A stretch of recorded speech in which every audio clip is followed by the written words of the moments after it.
Salut la machine et j'espère que t'es au top. Bienvenue au Ask Matrix Show, épisode numéro 19. L'émission dans laquelle tu poses les questions et moi j'y réponds.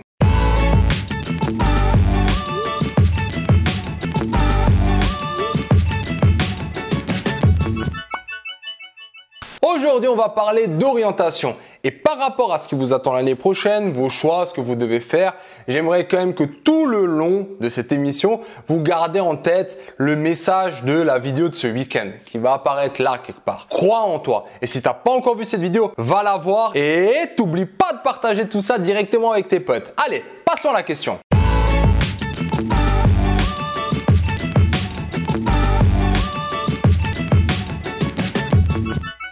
Quelle spécialité choisir? En fait, je comprends pas trop pourquoi on me pose cette question. Si tu réfléchis, quand tu dois choisir pour faire un sport, on va dire que tu es un gars et tu es là, tu dis j'hésite, est-ce que je devrais faire de l'équitation ou est-ce que je devrais faire du foot? Alors que tu peux pas approcher un cheval et que tu adores jouer au foot. Elle est où la logique? Je comprends pas trop. Pourquoi avec les cours c'est la même? Genre, il y a trois matières qui sont quand même relativement différentes. Un, tu parles de cailloux, l'autre tu parles de, je sais pas, la physique, des expériences et les trucs, l'autre c'est les maths, genre. Un truc, rien à voir, tu vois un peu. Pourtant, on me pose non-stop cette question. En fait, ça va dépendre parce qu'il y a deux catégories de personnes. La première, c'est ceux qui cherchent la facilité. Ce que je peux comprendre. T'as pas envie que la SPL te fasse chier, t'as envie d'avoir le bac plus facilement ou ce que tu veux. Alors, va dans la facilité. Renseigne-toi qu'est-ce qui est le plus simple et fais-le. À mon époque, et je pense que ça l'est encore, si tu es en section, si tu veux passer en S, là, le plus simple, ça serait à mes yeux l'SVT. C'est ce qui se dit aussi. Après la physique et le plus dur, c'est les maths. Quoique maintenant, peut-être physique et maths, c'est peut-être un peu la même chose. En ES, je peux par contre dire que les maths, c'est extrêmement simple. Oui, aussi bizarre que ça puisse paraître. C'est simple parce que vous allez voir des trucs complètement HS. Et dans les autres sections, je t'avoue que je sais pas trop. Mais bon, ça, c'est des trucs qui savent. Donc, renseignez-vous si vous cherchez la simplicité. Demandez c'est quoi le plus simple et faites-le. Après, il faut pas venir se plaindre que vous faites des trucs qui vous plaisent pas.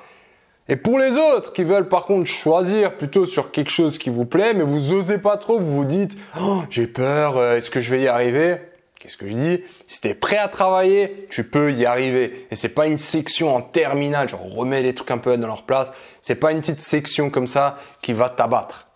Si maintenant toi tu es en train de réfléchir après le bac, moi maintenant c'est mon avis, je pense pas que ce soit déterminant l'aspect pour la suite. Parce que au fond, tu vois si peu de choses que l'année prochaine, ça ira. Donc, si tu fais des études, on va dire, un peu plus ambitieuses dans ce domaine spécifique, ça va aller tellement plus vite que tu vas même pas voir la différence. Donc, oui, en maths, ça va t'avancer. Il y a certaines notions qui vont être cool, mais ça va pas être déterminant. Rassure-toi de ce côté-là. Moi, j'ai envie de te dire, suis ce qui t'intéresse. Comme ça, tu seras motivé à apprendre les choses et tu seras motivé à travailler. Tu auras des résultats, tu auras des bonnes notes. Tu te diras, au moins, j'ai bien choisi.